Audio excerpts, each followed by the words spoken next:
magluto tayo creamy chicken mushroom. Napakasarap nito dahil sa kanyang creaminess. Kung paano ko ito ginawa, keep on watching at ituturo ko sa inyo.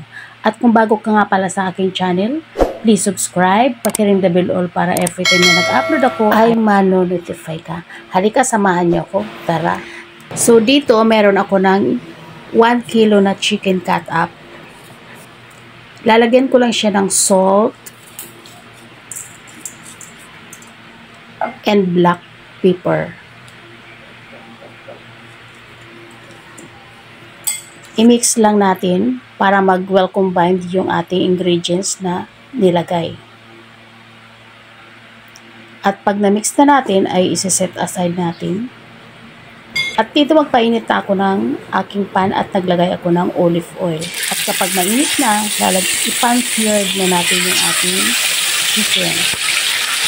Kailangan lang mag-golden brown siya para sa mas magandang kulay ng ating niluluto. At kapag medyo luto na, ibabalik pa rin na natin yung ating chicken. So, kailangan lang siyang mag-golden brown. Itong ganitong kulay, okay na yan.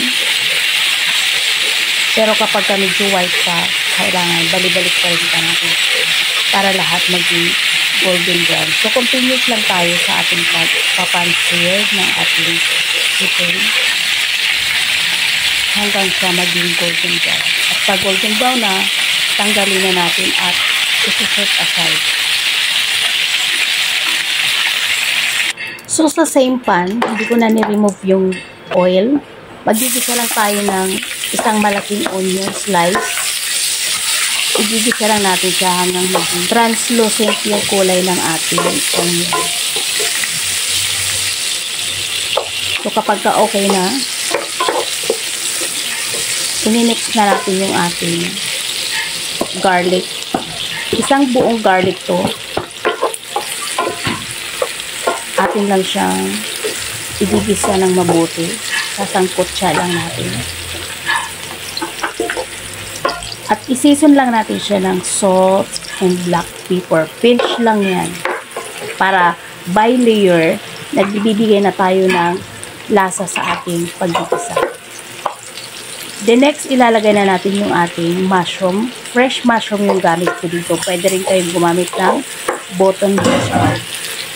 Mas okay sa atin kasi yung fresh mushroom. Kaya ito yung ginamit ko. At atin lang isi-set aside yung ating ginisang mushroom. Sa same pan ulit, ibabalik lang natin yung ating chicken na ating pinanseared. At naglagay ako ng isang chicken cubes at isang cup na water. I-dissolve lang yan natin yung ating chicken cubes.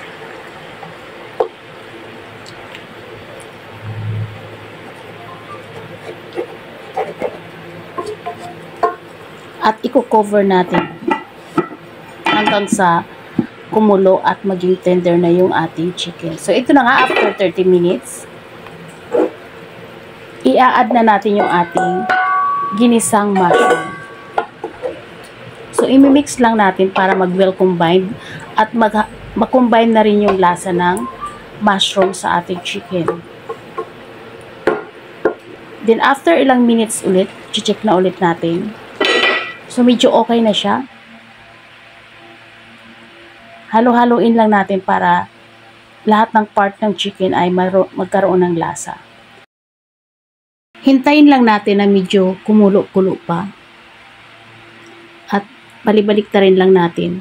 Yung purpose nito ay para lahat ng part ng chicken ay magkaroon ng lasa. So, ayan na nga. Medyo kumukulo na nga siya. Mag-a-add na tayo ng isang pack na Nestle cream or depende kung gaano kadami yung inyong chicken. Pero ako yung ginawa ko dito, paunti-unti lang at yung aking heat ay nasa low to medium heat lang tayo para maiwasan natin na hindi magbuo-buo yung ating cream.